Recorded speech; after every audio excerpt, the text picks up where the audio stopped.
here. Welcome back to the channel. 2 in a week here. I'm trying to get some more videos out for you guys, and now I got a little bit more time around here. So this one's going to be a little bit different, though.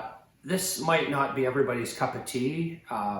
It's something that I wanted to do for a while because when I started this channel, the idea was to help motivate others to try new things, or not be afraid to jump into whatever hobby it is that they might be, and in fear that maybe they don't have the shop that they need, or the tools that they need, or the support that they need, or that sort of thing. And it's always been about that, and because I that's what I gravitate to. I don't watch TV, I watch YouTube videos, and I don't watch YouTube videos of bazillionaires that buy Lamborghinis and drive them into fences for views. I think it's stupid. I like to watch like-minded people, creative people, building and doing cool shit, and it's awesome, and it motivates me, and it pushes me, and I feel like I need more of that than I've ever needed before, and maybe others do too. So this video might even sound a little bit preachy, but man, I don't know, maybe if it gets through to one person that's kind of feeling the way that I felt and whatnot, then it works. And what we're going to talk about today is pushing through mentally what it takes to continue on in this sport of outboard drag boat racing. But I mean, this can be used in any form of anything, really, because I think these are sports of attrition, and they can really wear you down. And I think in light of what made me think about this is in light of the last 2 races being canceled for me, right as we're packed up and ready to go, when we've had such a long journey to get here, I've had people say to me, man, like, how do you continue to push through? Like, how do you continue to carry the spark? And we're going to come back around to that now, because quitting isn't an option. It never has been. And I want to kind of I'm going to tell you a little bit of a backstory, and then we're going to kind of circle around. So fall of 2018 was when I kind of found outboard drag boat racing. We've kind of touched on this in the past, and I'd met Greg Keeling, and we had bought my Charger to go racing here locally. And I knew nothing. I didn't even know the difference between a 2.4 and a 2.5. But anyways, I bought the boat, and I started to do my homework the best that I could. I didn't have many resources at that time. I mean, I knew nobody in the industry. But I had met Paul at Top Gun, I met Mike Winstone, and I met Greg. So between the 3 of them, I just would pick their brain constantly for advice. So we put together a combo, and in 2019, I came out and I raced locally up here in Formula, in a class called Formula. And I had instant success, and I won every race that year, the High Points Championship. And I think I only had one, if I remember right, I think I only had one round loss. I did, to Mark Sefton, very, very close. But anyways, ultimately I won every race and I won the championship. And I'm not boasting that, but it's part of the story. Because oftentimes instant success in something doesn't lead to longevity of success. I think people, if they find success super early, they can't weather the storm when it's not there. So that finish up 2019, I win the High Points Championship. I go down to Jasper, Tennessee, and that's when I found Pro Stock, and I immediately was gravitated towards the class because it was boat similar to mine.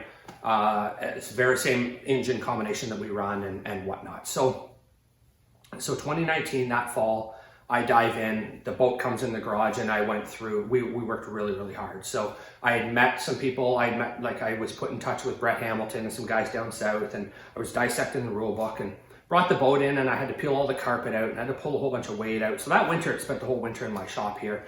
I switched from like a bass can to an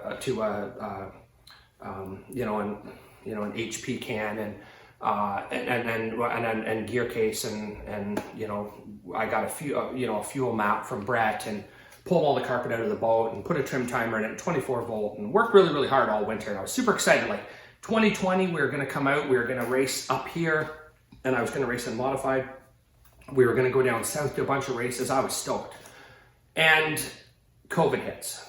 And man, then immediately there was no racing. They had canceled all our races up here. I mean, they canceled everything. I mean, the world shut down. There was bigger issues, and that was a real blow, because in my mind I'm thinking, that's the selfish side of me. I'm like, man, I worked so hard all winter, and now we can't go racing. Meanwhile, people are dying, and all I'm thinking about is racing. But anyways, so I thought to myself, well, I can do one of two things. I can convert it back over to a lake boat and go lake boating, but that's not what I want to do. I want to build a pro stock boat. So we went testing. And man, when I say testing, I mean, we tested. We made like 400 passes that year. And I broke everything under the sun. I mean, if it could go wrong, it went wrong. I mean, even my aim went bad. Like, I had to send my aim away. It was gone for a month while they fixed it and got it back. We broke a gear case. We ate a motor.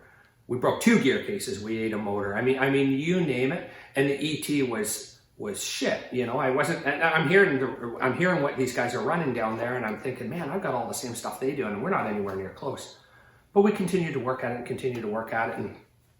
and the ET started to come down, and right at the end of the year, I burned it up. And I had a bad ECU, and I had a bad injector driver in it, and I burned it up. And it was right at the end of the year, and this is where this story gets important.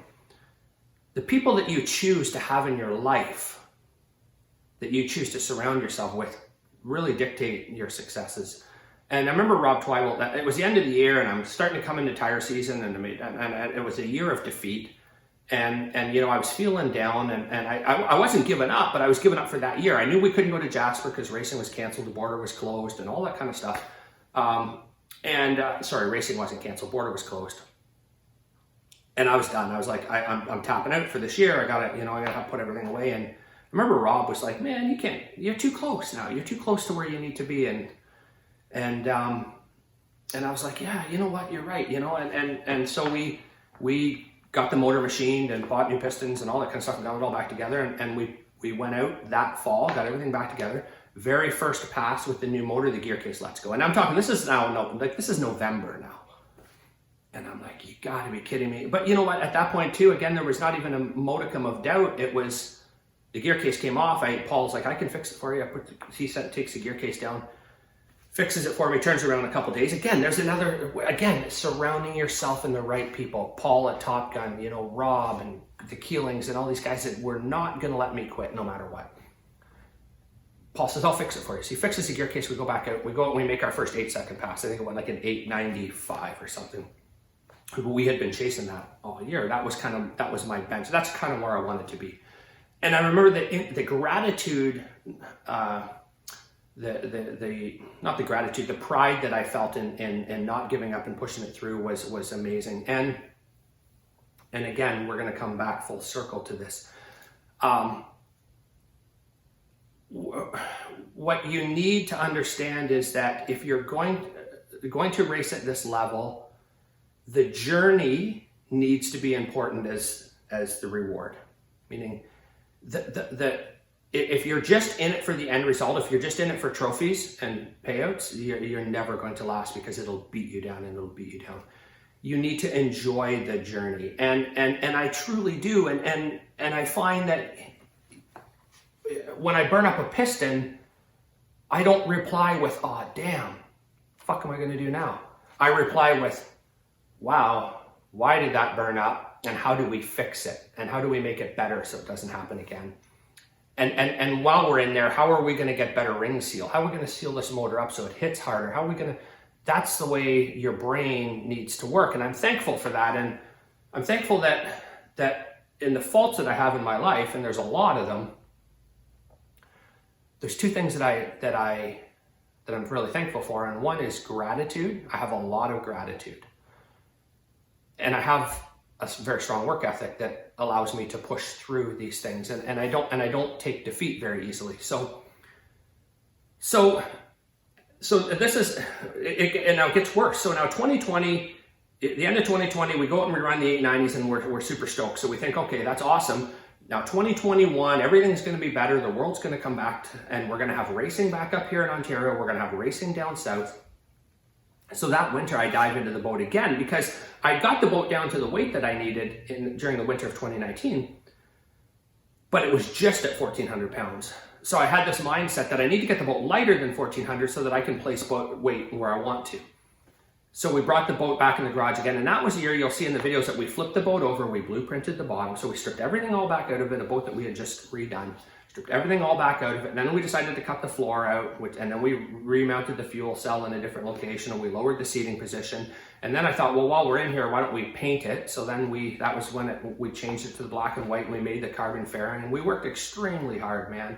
And over the winter, we went through a bunch of stuff on the motor and all these fine details, and thinking that in 2021, we're coming out racing in Canada. It's going to be awesome. We're going to go down south. We're going to do all kinds of racing. And 2021 rolls around, and man, the border's still shut down. There's nothing happening. Everything up here is shut down. We're trying, as an organization, we're trying to put together a race, and we can't. So here we're going on 2 years now. And at that point, again, I'm thinking, man, I got a couple of choices here. Again, we go back lake boating, which we kind of did a little bit of a stint there for a little bit, or we can just continue to work harder because they're still racing down south and they're still developing their programs, but we can't do anything up here. So we dive back into the testing. So come out in spring of 2021, we start doing a whole bunch more testing. And that was when I ordered the new boat, the QS1, because I felt like, I wanted to have a better boat than the Charger and that sort of thing. So we put the order in for the QS1, which again adds to this story here and feeling defeated. So spring of 2021, we ordered the QS1, but we're continuing to test the Charger, and in hopes that we're going to Jasper in fall of 2021. So 2021 rolls over, fall of 2021 rolls around, border's still not open. We're not going to Jasper. You got to be kidding me here now. But we're testing. But I'm excited because I got this new boat coming, and we're continuing to test. And the ET's coming down, and we're chipping away at it. And this boat's really starting to come around. And I'm thinking, man, we got a bit of a hot rod. So then Jasper passes, and the border opens back up. So we have this opportunity to go race now, Bainbridge in Georgia. So my brother and my son and I, we get the boat ready, we load it up, and we head down to Georgia, and we get to race. So again, all part of the story, and it's all going to make sense in the end. I always say that it's like a drug. It'll beat you down, it'll beat you down, it'll beat you down, and then just when you think you're about to quit, it gives you this little bit of success, which spikes you back up. So we go to Bainbridge, and the boat isn't working 100%. We're really having some trouble with it. I had really bad ring seal in one of the cylinders and a couple other issues, and we did pretty good on the Saturday. I think we got third in Pro Stock, and then Sunday rolls around, the boat ran like a bag of shit, and so we leave. We had just drove 19 hours. We go down with, I guess, a modicum of success in Saturday, but we drive home feeling a little bit defeated, but still not ready to quit because I know my eye is on the prize, and I know where I need to be. So we come back, and now we're coming into winter of 2021, which is the winter that we just passed. So I'm anxious for this new boat to come, and so we get home, we strip the Charger all down because I know the new boat's coming, because I feel like if I rip everything out of the Charger, when the new boat comes, we'll get it in early in the spring. We're going to do all kinds of testing pre-spring, and then by like July, we're going to be racing down in the States and racing up here. We get hit with another blow. Our series up here, the insurance company that had insured us has now canceled our insurance, and not, I shouldn't say canceled, they would not renew, and not because we had done anything wrong. It was just the company that underwrote it wasn't interested in taking on any boat racing. So as an organization, that's a huge blow to us, because we've all worked really hard to try and put a race season together. We've just battled 2 years of COVID, and now we can't get any insurance. So we go to work at that. We're working really, really hard, but I'm still waiting for a boat, and it's not coming. It's not coming, and I figured it was supposed to be here in April, and May rolls around, and June rolls around, and there's no boat. So then there's a silver lining. This is where I get back to my gratitude, thankfully. Finally, I reach a point where I'm like, the QS1 isn't going to be here anytime soon. I can't wait any longer. I've worked extremely hard. I need a boat. And I thought, I really want an Allison to do the type of racing that I want to do in Pro Stock. So Mike Corey agrees to sell me his Allison, which is amazing. Like, it's I'm so thankful that it went the way that it did. So I was able, we called Jack and asked if we could cancel the QS1, and he was relieved because he's got so much on his plate. So we canceled the QS1, we buy the Allison. So man, this is awesome. So this is where things start to come back around, or are turning around. I'm thinking, okay, I've got spare motors, I've got a good motor, we've been down to Brendan's, we've dynoed, we've learned a whole bunch, we've got all this stuff, I've got a boat, and man, we're gonna race in Alabama. We're gonna go to Alabama this fall, and we're gonna race down there ODBA, because that's by the time I got the Allison together and in the water, it was into July, and I needed to learn to drive it. It's a whole different animal. And I wanted to be comfortable, and we start, we're testing, and everything's going good. And we go to race in Alabama, which is just a few weeks ago, and Alabama gets some extreme flooding, and the race gets canceled. And I'm thinking, you gotta be kidding me. Like, what more? When does it ever end? We missed 2 years because of COVID. We couldn't cross the border. Then our own series gets canceled out of our control. So all of this stuff is outside of my control. And again, if you can wait till the end, you'll see where this is relevant. So I said, okay, that's fine. We're not going to get to Alabama. That's good. I'm going to put my new power head on my boat that I had built up, and I've got some time to break it in, and we're going to break it in. And if it works really good when we go to Jasper, that'll be the motor that we use. So I found the silver lining in Alabama being closed or canceled. I thought, well, gives us an opportunity to do some more testing. So we put the new power head on, we go and we break it in, and we make some runs in it, and the boat's really quick. As far as I'm concerned, it's really quick. I guess we'll find out when we get racing. But it's faster than it's ever been. So I'm thankful for that, because if I hadn't gone to Alabama, I would have raced with the other power head, which is still a good power. I mean, I think it's still just fine, but it wouldn't give me the opportunity to come back and have time to test the new one and break it in to get ready to go. So we make some test hits. We think, okay, this is awesome. I talk it over with Brendan, talk it over with Rob, and the guys that are involved in my program. I said, I'm not touching the boat. We're putting it in the box, and we're getting ready to go to Jasper. Well, as we all know, Jasper is this weekend.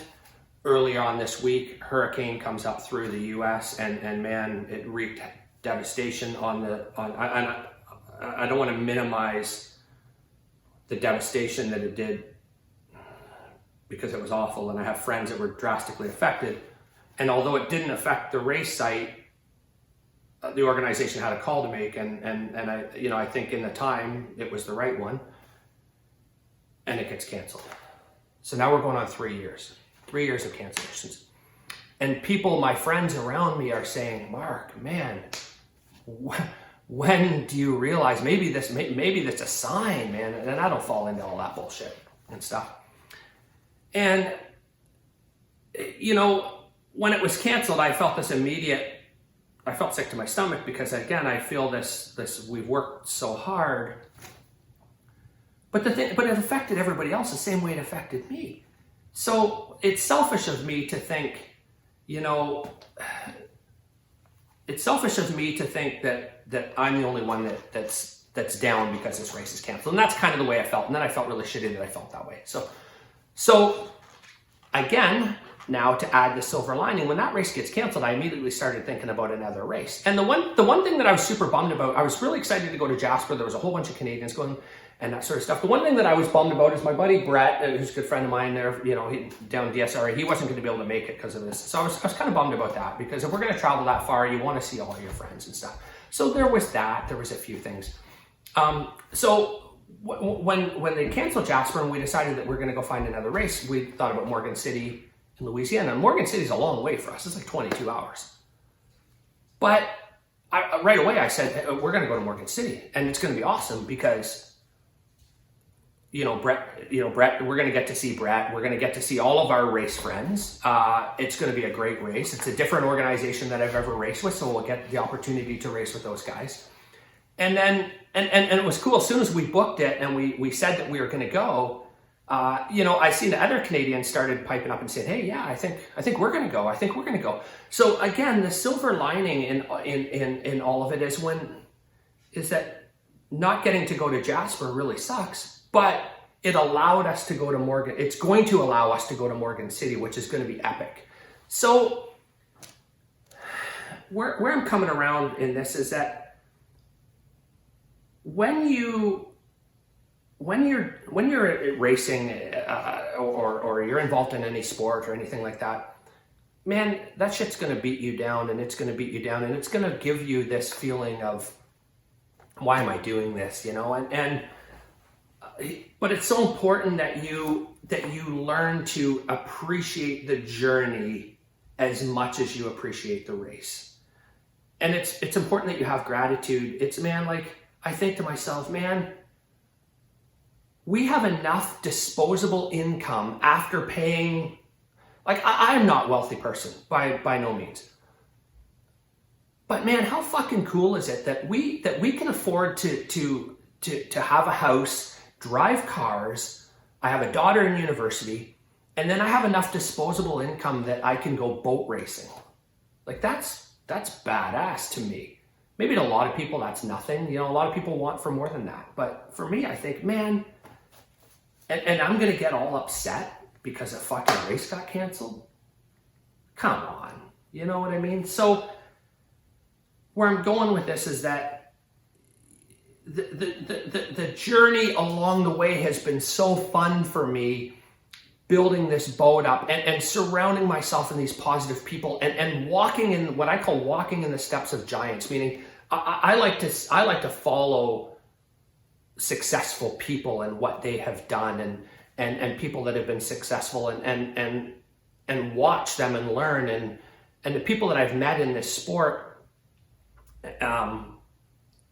and people that I've surrounded myself with that believe in me and what I do and help push me through, man, that's all equally as big a part of it as the actual race.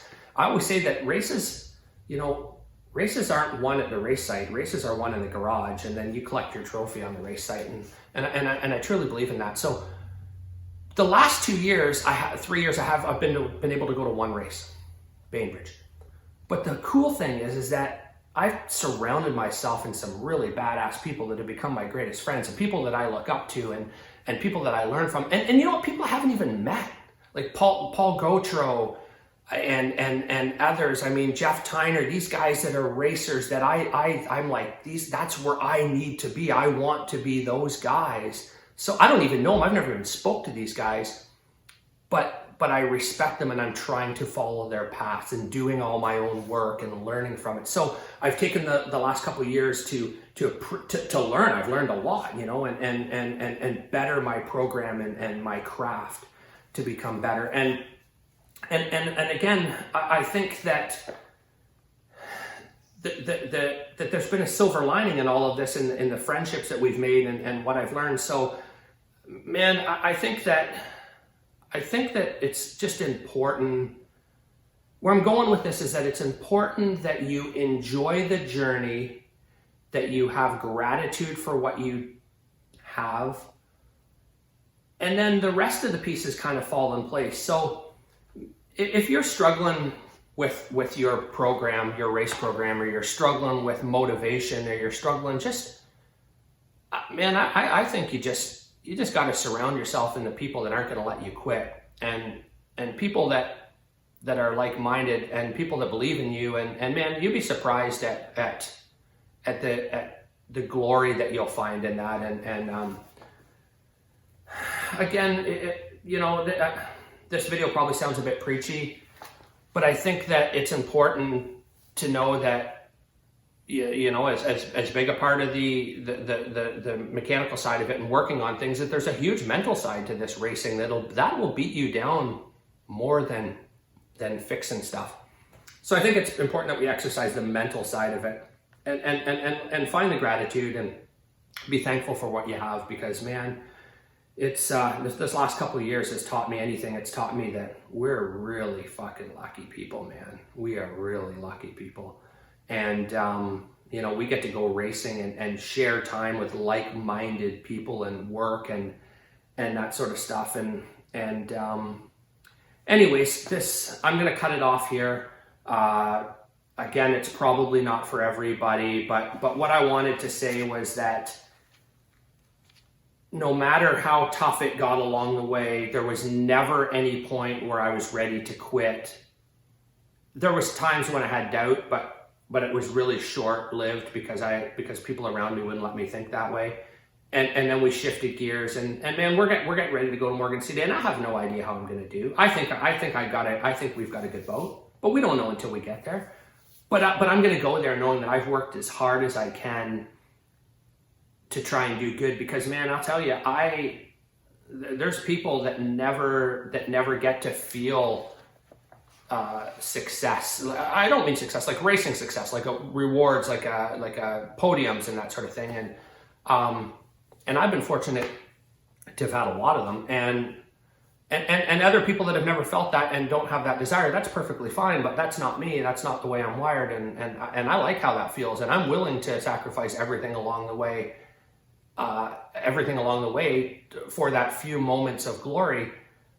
But where I'm going is, it doesn't feel like a sacrifice because I fucking love the journey, man, and I think it's awesome. So anyways, if you take anything from this video, take that if you're feeling beat up or defeated or pushed down, man, we've all felt that way, but you just got to push through, and you surround yourself with people that aren't going to let you quit, and you charge forward, man, and then, you know, those checkered flags or the podiums, and that's going to come along with it. I can assure you that. So anyways, guys, thank you as always. I appreciate you. I hope, again, this video isn't going to be for everybody, but some maybe will enjoy it. I hope you took some out of it. And, you know, we're going to get down to Morgan City. We're going to do it. We're going to try and do a bunch of video footage there of that race and that sort of stuff. And I'm going to try my best to try and bring some more videos. So as always, thank you. Please share, like, subscribe, and I appreciate you all. Thank you.